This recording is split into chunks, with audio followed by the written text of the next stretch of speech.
ओम श्री परमात्मने नमः।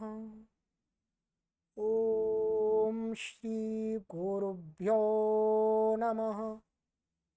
ओम श्री ऋषिभ्यो नमः। ओम सहना भवतु सहनौ भुनक्तु सह वीर्यं करवावहै तेजस्विनावधीतमस्तु मा विद्विषावहै। ओम शांति शांति शांति। सर्वेभ्यो नमः। देववाणी संस्कृतं यूट्यूब चलदृश्यं प्रति भवतां भवतीनां च हार्दं स्वागतम्। मित्रों, अष्टाध्यायी भाष्य प्रथमावृत्तिः षष्ठाध्याये प्रथमः पादः कक्षा संख्या 33 36वीं कक्षा को आज पढ़ेंगे मित्रों। ठीक है, चलिएगा पुस्तक को ओपन कर लीजिएगा।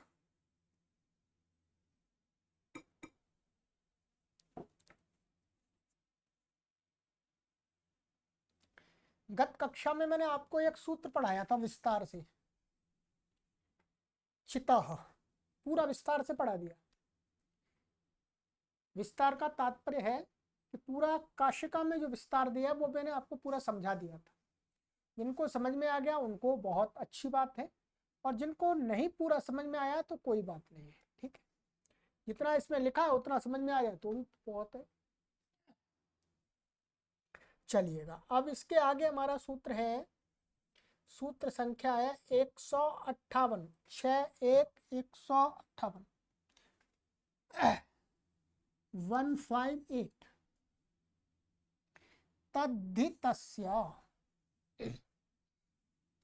तद्धितस्य षष्ठी व्यक्ति एकवचनान्तम अनुवृत्ति है। इस समय चिताः अन्ता उदात्ताः, इन पदों की अनुवृत्ति आ रही ऊपर से। अर्थ चितस्तद्धितस्यान्त उदात्तो भवति। कहते चितः तद्धितस्य, कहते चित्त माने चित्त वाला, क्या चित्त वाला, चित्त वाला माने चित्वान, क्या है चित्वान। चिता का चित्त का अर्थ क्या, चित्वान, चित्त चिद्वान, चिद्वान। तो चिद्वान जो तद्धित प्रत्यय है उसका क्या होता है, अंत उदात्त होता है। बिल्कुल वैसा ही है, माने चकार है इत, जिसका वो हो गया चित्त। ठीक है, और वो चित्त क्या हो गया, तद्धित, और वो तद्धित है जिसके अंत में वो पूरा समुदाय का क्या हो जाएगा, अंत उदात्त कर रहा है, चित्त तद्धित का। अब आप कहेंगे चित्त तद्धित का अंत उदात्त कर रहा है तो ऊपर वाला सूत्र भी तो कर सकता है, उसमें तो कोई चित्त तद्धित या अतद्धित की कोई ऐसी बात नहीं थी, ऐसी कोई बात नहीं थी। तो फिर ये सूत्र क्यों बनाया जा रहा है?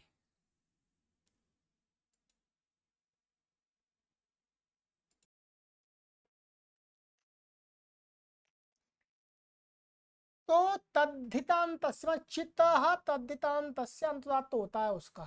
अभी उदाहरण से समझ में आ जाएगा। कौन जायनाः भौन जायनाः, तो ये अंत उदात्त हो गया, ये ना का आ उदात्त है, और अनुदात्तम पदम एक वर्जम से सारे अनुदात्त हैं। अब देखिएगा इसमें क्या है, सिद्धियां हमने ये तद्धित माने चौथे अध्याय और 5वें अध्याय के तद्धिता सूत्र से लेकर के जितने भी प्रत्यय हैं, उन प्रत्ययों में जो चित्त प्रत्यय हैं उनके विषय में ये लगता है। ये तो स्पष्ट है। अब यहाँ पर क्या था, ये कौंजायना भौंजायना हमने बना दिए थे। गोत्रे कुंजादिभ्यश्चफई, 4 1 98 से क्या होता है, कुंजादि शब्दों से गोत्र में क्या होता है, चफई प्रत्यय होता है। ठीक है, चफई प्रत्यय आदि होकर के चकित संज्ञा हो जाती है, यकित संज्ञा हो जाती है। क्या बचता है, फ बचता है। फिर इसको आय नहीं लिए यह फ ढकचगाम प्रत्यय आदि नाम से क्या हो जाता है, फ को आयन होकर के और वृद्धि आदि होकर के कौंजायना भुंज से भौंजायना बनता है। अब ये क्या है, ये चित्त है, ध्यान दें, चित्त तद्धित प्रत्यय हुआ। सो कौंजायने की सिद्धि भाग 1 के हमने प्रथम अध्याय के तीसरे पाद के 7वें सूत्र में कराई थी। ठीक है, 7वां सूत्र का अर्थ हो किंगतिच, वहां पर नहीं 7 किंगतिच नहीं, प्रथम अध्याय के तीसरे पाद में, क्षमा कीजिए, प्रथम अध्याय के तीसरे पाद में 7वां सूत्र, 7वां सूत्र होता है चुटू, चुटू सूत्र पर कराई थी हमने। तो वहां पर आप देख सकते हैं। तो यहां पर मैं आपको शॉर्टकट में बता देता हूं कि इसमें क्या कर रहा है। जैसे ये कुंज शब्द है हमारा, ठीक है, कुंज शब्द क्या है, फिशो अंतुदात्ता से अंतुदात्त है ये वास्तव में अपने आप में, और अनुदात्तम पद में एक वर्जन से अनुदात्त है। फिर हमने इससे गोत्रापत्य अर्थ में इससे चफई प्रत्यय आ गया। अब चफई प्रत्यय का फ हमने सब कुछ करके इसको आयन कर लिया, क्या कर लिया, आयन। ठीक है, और अब आयन हो गया। अब यहाँ पर क्या है, यस्य तीच से आकार का लोप हो जाएगा इसका, तो आकार के पहले ये आकार का लोप हो गया, ठीक है, ये लोप हो गया, तो ये उदात्त हट ही गया। वास्तव में यहाँ पर अभी देखिएगा, क्या हम ऐसा कर लेंगे, अभी नहीं लोप कर रहे हैं इसको, लोप हम बाद में करेंगे, लोप इसका बाद में करेंगे, तो थोड़ी आपको कंफ्यूजन कम रहेगा। अब क्या होगा, अब ये प्रत्यय का स्वर लगने लगा इसमें, प्रत्यय सती शिष्ट स्वरो वलियान, प्रत्यय स्वर क्या है, सबसे पहले क्या लगता, आदुदात्त, आदुदात्त लगा, क्या लगा, आदुदात्त। आदुदात्त से क्या ये आउदात्त होने लगा, ये हट जाएगा, ये क्या ये हट गया, मानिएगा क्या है, ये हट गया, ये हट गया। अब ये आदुदात्त होने लगा, परंतु इसका अपवाद हमारा सूत्र है चिताह, जो हमने पढ़ा था अभी पिछली कक्षा में, मैंने आपको पढ़ाया था। वो क्या, इसका अपवाद चित है, कोई भी प्रत्यय चित है, तो चित प्रत्यांत शब्द का पूरा अंतुदात्त होता है, ध्यान दीजिएगा। क्या, ये अंतुदात्त प्राप्त होने लगा इस पूरा जो चिता सूत्र माने चिदवान, चित तो ये हो गया और चिदवान हो गया ये पूरा, तो इसका अंतुदात्त प्राप्त होने लगा। परंतु अब अंतुदात्त होने लगा, फिर ये सूत्र क्या करेगा, ये भी तो अंतुदात्त करता है। तो ये जो प्रत्यय था ये कैसा है, चित भी है और इत भी है, दो इसमें इत संज्ञक लगाए हैं। अब इत मान करके क्या है, आगे एक सूत्र आ रहा है, ये नित्याद्र नित्यम, पढ़ेंगे, ये नित्याद्र नित्य माने इत और नित प्रत्यय के परे रहते पूर्व का आदुदात्त होता है। तो अब ये सूत्र कैसा है, ये जो प्रत्यय नित भी है वो इत भी है, इत होने से क्या हो गया, इससे पूर्व में ये है, इसका आदुदात्त कु का उ प्राप्त हुआ, कु का उ। अब हम वो चिता लगाएं, चिता सूत्र लगाएं, या ये नित्याद्र नित्य में लगाएं, माने च को मान करके चित मान करके इसमें स्वर लगाएं, या लगाएं इत मान करके। तो कहते हैं विप्रतिषेधे परम कार्यम, ये जो इत वाला सूत्र है, ये नित्याद्र नित्यम, ये क्या है, बाद में आएगा, और चिता सूत्र आ गया पहले, और यहां पर हो रहा है तुल्य विरोध, तुल्य बल विरोध। तो अब कौन सा लगे, तो कहते हैं विप्रतिषेध परम कार्य में पर वाला लगेगा, पर वाला लगेगा तो पर वाला लगाएंगे तो फिर ये वाला स्वर लगेगा, ये स्वर लगेगा तो ये शब्द कैसा बन जाएगा, ये इसको तो वृद्धि भी हो जाएगी, अभी हमने वृद्धि भी कर ली, ठीक है, ये वृद्धि कऊ हो गया, तो कऊ का ऊ दांत हुआ, ठीक है। वृद्धि आदि पहले कर सकते बाद में कर सकते, कोई परेशानी नहीं है यहाँ पर। ये स्वर अभी घटा रहे हैं तब स्वर का अलग बात है, ठीक है। ऊ के स्थान में वृद्धि होगी तो भी वही जो स्वर है ऊ का वही हो जाएगा, पर हमें करना है अंतुदात, तो उसका कहा कि तद्धितस्य, कि यदि तद्धित चित है, तद्धित चित है और इत भी है, तो तद्धित में इत मान करके स्वर नहीं लगेगा, इसके लिए कहते तद्धित में तो चित मान करके ही स्वर लगेगा। तो ये नित्याद्र नित्यम का भी अपवाद बना दिया। अब अपवाद के विषय में विप्रतिषेधे परम कार्यम नहीं लगता है, ये ध्यान रखेंगे। विप्रतिषेधे परम कार्यम अपवाद में नहीं लगता है, अपवाद बलवान होता है। तो अब ये सूत्र लगेगा, ये क्या करेगा, चिता है तद्धित भी है तो इसको अंतुदात्त हो गया, या यसे तीजे जकार का लोप हो जाएगा और मिलाकर के कऊन जायन और अनुदात्तम पदम एक वर्जम से ये सारे अनुदात्त हो गए। मैंने पूरी प्रक्रिया बता दिया। ऐसे ही भुंज से बहुंजायन बना लेना है, तो ये तद्धितस्य का बनाने का प्रयोजन है कि ऐसे चित्त और इत प्रत्यय जहां पर आ जाए वहां पर चित्त तद्धित के विषय में चित्त को मान करके ईश्वर होगा, इत को मान करके ईश्वर नहीं होगा। तो ये बन गए आपके। अब यहाँ पर नीचे लिखा हुआ है कुछ विशेष, मैं पढ़ के बता देता हूं आपको जी। चफई में परत्वात इत स्वर को बांधने के लिए यह पृथक सूत्र बनाया है तद्धित से, इसी बात को मैंने आपको समझाया। आगे कह रहे हैं दूसरी बात, एक बहुपटवः, ये उदाहरण मैंने आपको पिछली कक्षा में दिखा दिया था तो समझ में आ जाएगा। मैं बहुच प्रत्यय के, मतलब इसमें पटु शब्द से क्या हुआ था, बहुच प्रत्यय हुआ है। बहुच प्रत्यय के पूर्व होने पर भी पूर्व सूत्र में चिता हमने क्या लिया था, मत्वर्थी अच प्रत्यांत शब्द लिया है। चिता से क्या हो जाएगा, अच प्रत्यय मानने से यहां भी माने चित्त चिदवान का अंतुदात्त हो गया था, ये चिदवान का अंतुदात्त हो गया, ट का आ,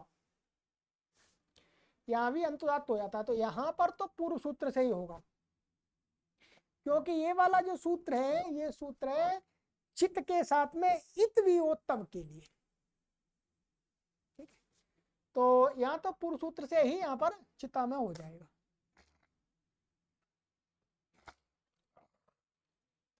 चलिएगा, ये हो गया आपका।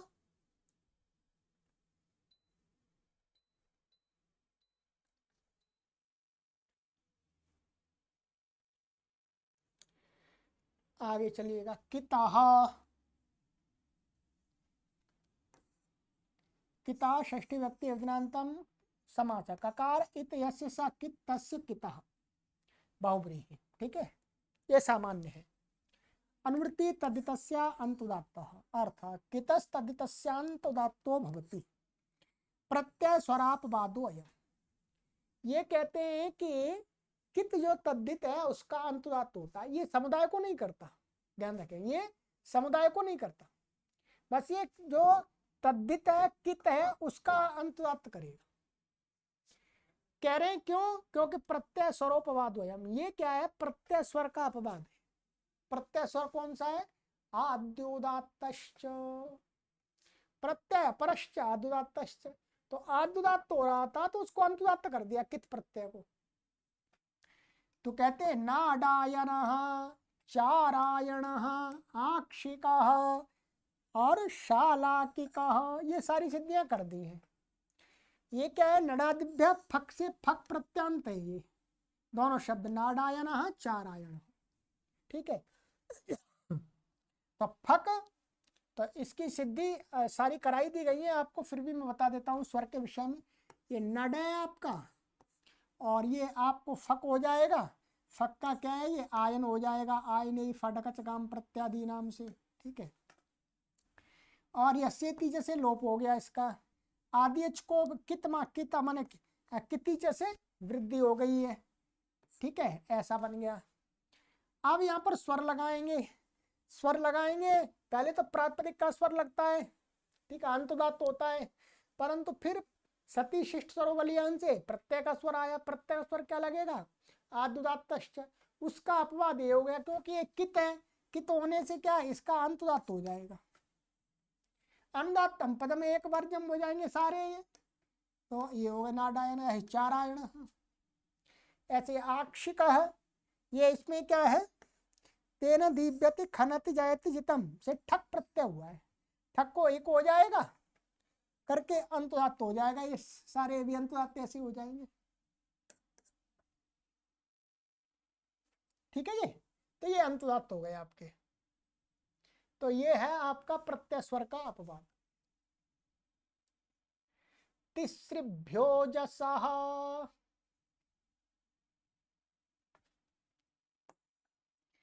तिसृभ्या पंचमी व्यक्ति बहुवचनांतम जसः षष्ठी व्यक्ति एकवचनांतम अनुवृत्ति अंत उदात्त अर्थ तिसृभ्या उत्तरस्य जशोंत उदात्तो भवति।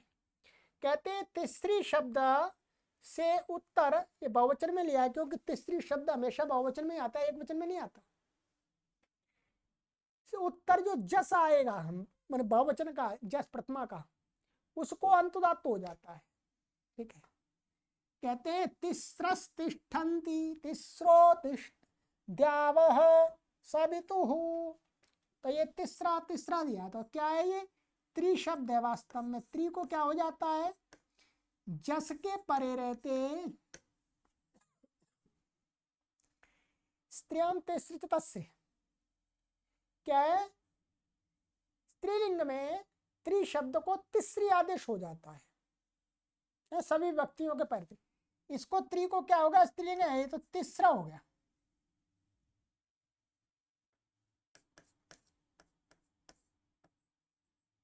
तीसरी, तो ये स्त्रीलिंग वाला लिया है वास्तव में।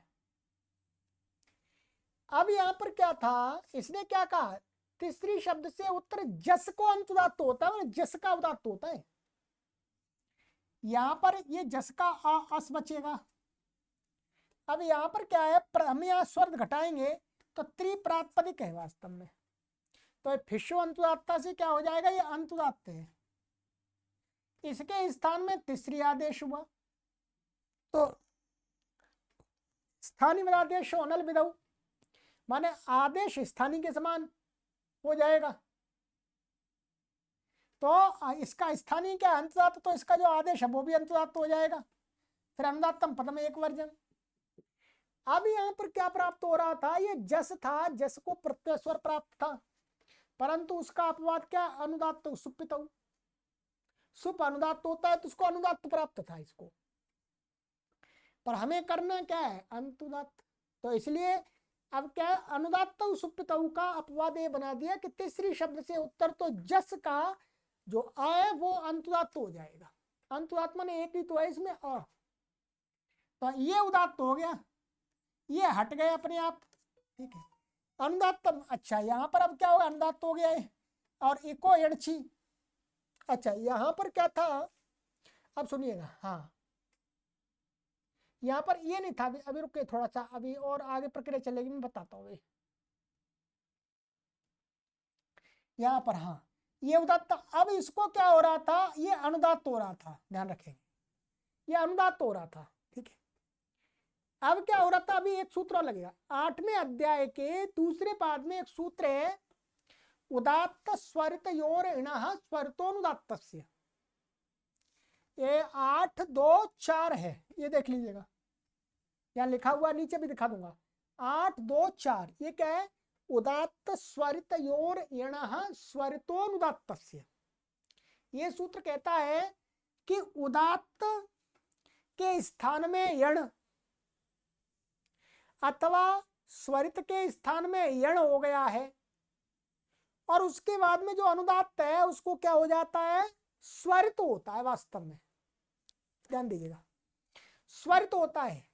अब यहाँ पर क्या है, इको एणची से यहाँ पर क्या हो रहा था, इसको एण आदेश हो रहा है, ये र हो जाएगा, क्या हो जाएगा, इको एणची री को र हो गया, तीसरा अस, ये अनुदात्त है। तो अब यहाँ पर ये उदात्त स्वरितयोरिणः स्वरितयोरिणः स्वरितोनुदात्तस्य, अनुदात्त को, इस अनुदात्त को स्वरित प्राप्त हो रहा था। ध्यान रखेंगे क्या हो रहा था, इसको स्वरित, ये प्रक्रिया थी। तो स्वरित प्राप्त हो रहा था यहाँ पर, तो उसका अपवाद का नहीं, या तो ये अंतुदात्त होता है, ये उदात्त होता है कि तीसरी शब्द से तो जस को, जस का जो अस का आ है वो उदात्त नहीं होता, वो स्वरित नहीं होता, उदात्त होता है। तो ये वास्तव में इसका अपवाद है, उदात्त स्वरित योरिणः स्वरितोनुदात्तस्य। थोड़ा गला बैठ रहा है, ठीक है, मौसम चेंज हो रहा है। तो ये क्या हो गया, सूत्र से ये उदात्त हो गया और सारे ए हट गए। तो क्या बन गया आपका तीसरा, और ये रुक्त विसर्ग होकर के यहाँ पर फिर विसर्जनीय से हो जाएगा बाद में। तो ये क्या हो गया आपका उदात्त हो गया, और ये अनुदात्तम पदम एक वर्जम, ऐसा हो गया, और कुछ भी नहीं है, ठीक है। ऐसे तीसरो वहां पर संधि हो गई है द्यावा, तो संधि होकर के भी वहां पर जो रू है, रू का ऊ हुआ है हशीचा से, तो उस ऊ फिर आध गुणा लग करके वो हो गया है। तो उदात्त उदात्त वो ये सूत्र है आपका। मैं अभी चलिए इसको बता देता हूँ पूरा घटा करके, क्योंकि वहां आपको परेशानी आ सकती है, फिर आप कहेंगे क्या हुआ।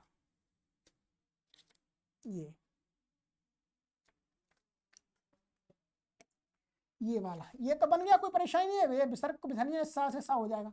ये तीसरो, यहाँ क्या बन गया था हमारा, ऐसा बन गया था तीसरा, और ये उदात्त हो गया, ये अनुदात्त हो गया। और यहाँ पर क्या है, वास्तव में आगे द आ रहा है, तो यहाँ पर ये रू था, सा सयुषो रू, तो रू का अब यहाँ विसर्ग नहीं होगा, जो खर नहीं है, विसर्ग नहीं होगा, इसको क्या होगा, हशी जैसे उत्त हो जाएगा, रू के रेप को ऊ हो गया। क्या हो गया, रू के रेप को ऊ, और ये ऊ हो गया।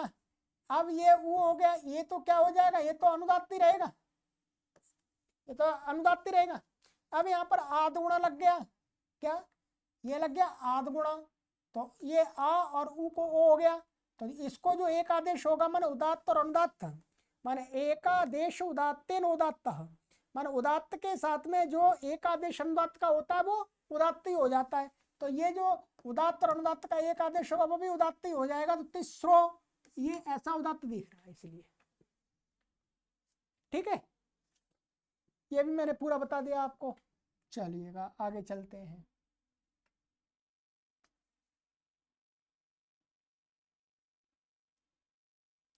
ये यहाँ पर लिखा हुआ है, ठीक है, वो मैंने आपको समझा दिया पूरा, ठीक है। ये लिखा हुआ है त्रिचतुरो स्त्रियाम तिसरी तस्री, ऐसा सूत्र है ये। त्रि को तीसरी आदेश हो जाता है, उसी का यहाँ ग्रहण है। त्रि शब्द प्रातिपदिक माने फिशो अंतुदात्ता से, फिट सूत्र से स्वर से अंतुदात्त है, अतः उसका आदेश तीसरी भी अंतुदात्त हुआ। अब तीसरी जस यहाँ उदात्त के स्थान में ऋणादेश हुआ यहाँ पर री को, अतः उदात्त स्वरत योर ऋणः स्वरतोनुदात्त से अनुदात्त जस के आपको स्वरित प्राप्त हुआ। इससे तद अपवाद यह सूत्र, मैंने उसका अपवाद ये सूत्र है जो समझा दिया मैंने, ठीक है। चलिएगा चतुराह शशि,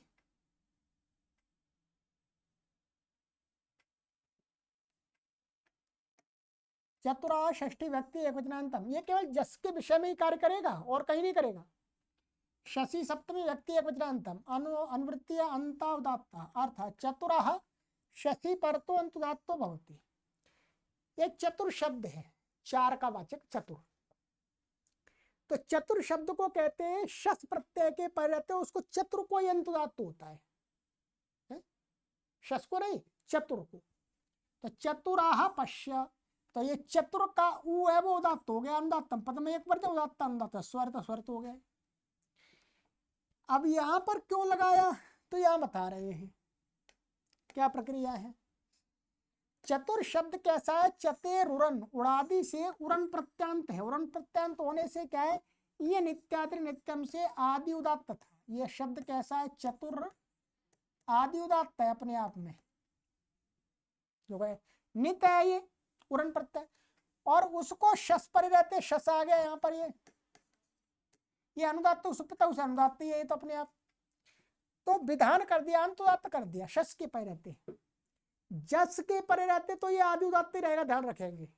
अन्य विभक्तियों के परे रहते आदि उदात्त, शस के परे रहते ये क्या अंतुदात्त हो गया, चतुर शब्द केवल। तो ये क्या है, विधान कर दिया। तो ये वस्तुता क्या है, इसका जो आदि उदात्त प्राप्त था उसका अपवाद है। तो ये अंत उदात्त कर दिया, ऊ को उदात्त कर दिया, अनुदात्तम पदम एक वर्जम, और फिर यहाँ रुत्त विसर्ग आदि होकर के जुड़ जाएगा, उदात्तम उदात्त से स्वरता स्वरत हो जाएगा, बस और कुछ भी नहीं। तो वही कर दिया इन्होंने। तो चतुराह पश्य, चार को देखो। चलिएगा,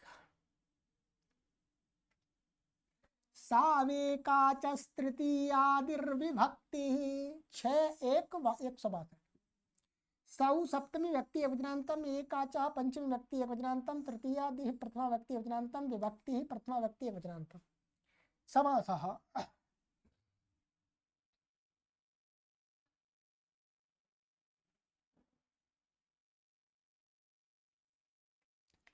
एकोच यस्मिन् स एकाच तस्मात् एकाचः बहुव्रीहि, माने एक अच है जिसमें वो एकाच हो गया। तृतीया आदि यस्या सा तृतीयादि बहुव्रीहि, मैं तृतीया व्यक्ति आदि में जिसके वो तृतीयादि, तृतीय व्यक्ति माने इनका कहने का अर्थ तृतीया का एक वचन का टा से लेकर के और जो लास्ट में कौन सी व्यक्ति, सप्तमी का सुप, वहां तक, तो वो हो गई तृतीयादि व्यक्ति है, बहुव्रीहि समास इसमें हो गया। अनुवृत्ति आ रही है उदात्ता अर्थ साविति सप्तमी बहुवचनस्य ग्रहणम। ये सौ लिया है, तो ये सौ क्या है वास्तव में, यो जो सप्तमी व्यक्ति बहुवचन का जो सुप प्रत्यय है उसका सुप का प हटा करके सप्तमी में सु का सौ बना दिया है। ये कहने का मतलब प्रथमा व्यक्ति एक वचन वाला सु नहीं है, क्योंकि इसके तो ऊ की संज्ञा हो जाती है, इसको क्या दिखाएंगे, तो ये सुप का सु लिया है इन्होंने, इसलिए कह रहे साविति सप्तमी बहुवचनस्य ग्रहणम। अब ध्यान दीजिएगा, सौ या एकाच शब्दस् तस्मात् परा तृतीयादिर्विभक्तिरुदात्ता भवति। यहाँ पर शर्त कसौटी बताइए, इस सूत्र को अच्छी प्रकार से समझ लिए, सरल सूत्र है, फिर भी बहुत सारे हमारे पाठक नहीं समझते हैं, क्योंकि ध्यान से नहीं सुनते हैं, ध्यान से नहीं पढ़ते हैं, इसलिए बहुत सरल है। सबसे पहले ये शर्त लगा रहे हैं कि भाई सौ, सौ का अर्थ होगा सप्तमी विभक्ति बहुवचन, सप्तमी विभक्ति बहुवचन के प्रत्यय के परे रहते जो शब्द एकाच रहता है, एकाच रहता है, अर्थात कहने का तात्पर्य है कि सप्तमी व्यक्ति बहुवचन सुप, सुप के परे रहते, जब हम पूरे सु के परे तो कुछ भी कार्य है उसके परे वो सारे करने के बाद में सप्तमी व्यक्ति बहुवचनांत जो शब्द है उसमें सु को, सु के परे रहते पूर्व में जो शब्द है उसका केवल एक ही अच रहता है, क्या एक अच रहे। तो कहते हैं हम पहले, सबसे पहले ये सूत्र लगाएंगे तो हम शब्द को देखेंगे, शब्द को ही देखेंगे। सप्तमी विभक्ति बहुवचन में सु के परे रहते इस शब्द में सारे कार्य करने के बाद में एक अच बचता है या अनेक अच है।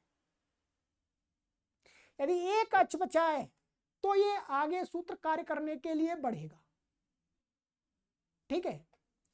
तो कहते हैं सौ या एकाच शब्द, माने सु के परे रहते, सप्तमी व्यक्ति बहुवचन सु के परे रहते जो शब्द एकाच रहता है, तस्मात् परा माने उस शब्द से बाद में तृतीयादि विभक्ति, और तृतीय में टा से लेकर के सप्तमी विभक्ति बहुवचन तक संबोधन नहीं आएगा, उसमें ध्यान रखेंगे, संबोधन नहीं आएगा।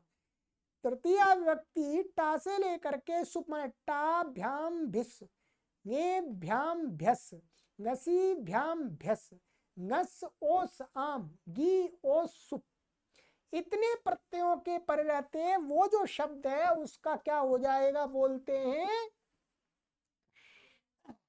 जो विभक्ति है वो उदात्त होती है। क्या विभक्ति, क्योंकि अनुदात्त सुप्त से विभक्ति के जो प्रत्यय है वो अनुदात्त प्राप्त थे, तो ये अनुदात्त सुप्त का अपवाद है। क्या? ये अनुदात्त सुप्त का अपवाद है। अब देखिएगा, तो विभक्ति उदात्ता होती, विभक्ति उदात्त होती है। अब यहां पर हम शब्द लेते हैं, देखिएगा ये हमने वाच शब्द लिया। क्या लिया? वाच। वाच को हमें देखना है कि ये सुपला है सप्तमी विभक्ति का, इसका पूरा रूप क्या बनता है? वाक्षु। क्या बनता है बोलो? वाक्षु। क्या बनता है? वाक्षु, ऐसा बनता है। दिख रहा है? चलिएगा बोर्ड पर ला देता हूं आपको। बोर्ड पर ला देता हूँ, तो बोर्ड पर आपको दिखाता हूं। वाच है और यहाँ पर ये सप्तमी विभक्ति का सुप आ जाएगा। अब हमें देखना है, पहले यहाँ पर देखना है। अब ये सुप का सु बचा, अब यहाँ पर ये इसका रूप बनता है वास्तव में वाक्षु। सप्तमी विभक्ति बहुवचन में क्या बनता है? वाक्षु। ठीक है, हमें ये नहीं देखना कि ये यहाँ पर एक आच है, यहाँ देखना ही नहीं हमें। हमें तो ये देखना है कि यहाँ पर सप्तमी विभक्ति में क्या है? वाक्षु। वाक्षु में क्या हो गया? ये अब हम अलग अलग करेंगे इसको, तो हमें वाक्षु में हम देखेंगे वाक और ये सुप का सु है। ठीक है, सु को क्या हो गया? श हो गया मूर्धन्य, आदेश प्रत्ययों से क्या हो गया? श। कोई बात नहीं, वो तो एक ही बात है। अब इस यहाँ पर हम देख रहे हैं कि सु के पर रहते पूरा हमने कार्य कर लिए सारे, तो ये शब्द कैसा है? एकाच है, एकाच है। अब इससे उत्तर हम टा ये लाएंगे वाच और टा, तो यहाँ टा का ये आ बचेगा। ये फिशो अनुदात्ता से पैतु स्वर से अनुदात्त था और अनुदात्त सुप्तौ से अनुदात्त था। अब ये सूत्र हम लगाएंगे, क्योंकि ये शब्द वाच शब्द सु के पर रहते भी एकाच ही रहता है, इसलिए तृतीयादि विभक्ति माने इस शब्द से उत्तर तृतीयादि विभक्ति को अनुदात्त सुप्तौ से अनुदात्त प्राप्त था, तो उसका अपवाद का नहीं, विभक्ति को क्या हो जाएगा? उदात्त। विभक्ति उदात्त हो जाएगी। क्या? विभक्ति उदात्त हो जाएगी, हट जाएगा सती शिष्ट स्वरूप लियम। ठीक है, तो क्या बन जाएगा? वाचा। अब ध्यान समझ लीजिए, वाचा समझा देंगे अभी। ये उदात्त हो गया, अनुदात्तम पद में एक बार जब अनुदात्त तो वाचा शब्द ऐसे बनेगा। अब सारे आगे के ऐसे ही वाचा, वाग्भ्याम, सारी विभक्तियां उदात्त होती चली जाएंगी। वाग्भी, वाचे, वाग्भ्याम, वाग्भ्य, सारी विभक्तियां उदात्त होती चली जाएंगी। ठीक है, अब आ जाइएगा सूत्र पर। देखिएगा, वाग्भ्याम, वाग्भी, वाग्भ्या, ये सारे उदात्त कर दी विभक्ति। ठीक है, ऐसे ये यात शब्द है, यात। ठीक है, यात, यात का अर्थ है जा रहा है, जाने वाला, ऐसा अर्थ है। माने जा रहा है, क्षत्रिय प्रत्यांत है या धातु का है। गच्छत माने जाता हुआ, ऐसे यात, यात माने जाता हुआ। तो याता ये भी क्या सप्तमी में इसका क्या बनता है? ऐसा बनता है यात सु। सप्तमी के बहुवचन में इसका रूप क्या बनता है? यात सु। तो सुप्त बातें ये एकाच है, तो इसलिए विभक्ति इससे उदात्त हो गई। ये भी उदात्त हो गया, ये भी उदात्त हो गई विभक्ति। ठीक है, ये यहाँ पर क्या है? ये उदात्त हो गई। वाचा निरूपयति, यहाँ पर ये ऋग्वेद का दिखा दिया है, छंद और भाषा दोनों में लगेगा ये। ठीक है, उदात्त, ये सूत्र है। अब मैं आपको बताता हूँ ये एकाच की शर्त हमें क्यों घटानी है। ध्यान रखिए, कुछ शब्द ऐसे भी होते हैं कि सप्तमी विभक्ति के बहुवचन के सु के पर रहते तो अनेकाच होते हैं, परंतु टा आदि विभक्तियों के पर रहते एकाच हो जाते हैं। उनमें ना चला जाए ये सूत्र। ठीक है, कसौटी हमें सु सप्तमी विभक्ति बहुवचन के परे रहते घटानी है। जैसे आ जाइएगा, मैं आपको बोर्ड पर दिखा देता हूँ, फिर इसको पढ़ के बता दूंगा। ये देखिए, ये शब्द है राजन।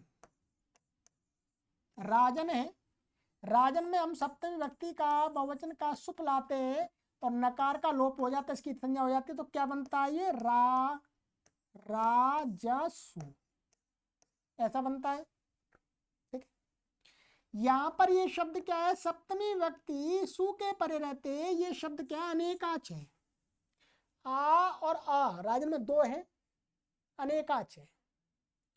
अब इसी का हम जब जैसे राजन है, राजन, इसमें टाल आते हैं, टाल आने पर क्या होता है, ये यहाँ पर भासंज्ञा आदि होकर के इसके ये क्या हो जाता है, इसके जकार का आकार का लोप हो जाता है, अल्लोप होना से लोप हो जाता है। तो ये क्या बनता है, रा ज और न, और ये आ। अब ध्यान रखिएगा, ये शब्द कैसा है, राजन शब्द यहाँ टा के परे रहते तो ये एकाच हो गया, क्योंकि केवल आई बचा है इसके अंदर, ये आई तो बचा है बस, और तो ये व्यंजन है, व्यंजन से कोई लेना देना नहीं है। परंतु ये सुप के परे रहते दो अनेकाच है, इसलिए सु के परे रहते यदि अनेकाच है और टा के परे रहते एकाच है, तो ये सूत्र काम नहीं करेगा, क्योंकि हमें पहले सबसे पहले क्या कसौटी कसनी है, कसौटी पे शब्द को कसना है कि सु के परे रहते एकाच होना चाहिए, सु के परे रहते एकाच हो, हमें कोई परेशानी नहीं है, अन्यथा कैसा भी हो। तो यहां पर नहीं लगेगा, ये नहीं लगेगा, यहां पर तो ये शब्द को जो स्वर होगा वो अलग लगेगा, यहां पर ये सूत्र नहीं लगेगा, विभक्ति इसमें उदात्त नहीं होगी। ठीक है, बस इसलिए ये कसौटी आ जाइएगा। अब हम इस पर दिखा देते हैं आपको, ये तो घटा दिया मैंने, अब देखिएगा, यहां पढ़ लीजिएगा, सु से यहाँ सप्तमी बहुवचन के सुप का ग्रहण है, न कि प्रथमा एक वचन का। सु के परे रहते जो एक अच वाला शब्द, उससे परे तृतीया विभक्ति से लेकर आगे की विभक्तियां उनको उदात्त होता है। वाच शब्द का सप्तमी बहुवचन में वाक्षु तथा यात का यात्सु बनता है, बता दिया था। इस प्रकार सु के परे रहते ये एकाच शब्द हैं, अतः तृतीयादि विभक्ति टाभ्याम भिस भ्यस आदि उदात्त हो गई। ठीक है, ये तो अनुदात्त सुप्तौ का ये अपवाद हो गया। चलिए, तो आज की कक्षा में इतना ही पढ़ते हैं। ठीक है, अब थोड़ा सा धीरे धीरे अब कठिन होता जाएगा, अब आपको स्वर कठिन मतलब आपको पीछे का भी स्वर प्रकरण ध्यान रखना पड़ेगा, तभी तो आगे, क्योंकि अब अपवाद पे अपवाद, अपवाद पे अपवाद आएंगे। ठीक है,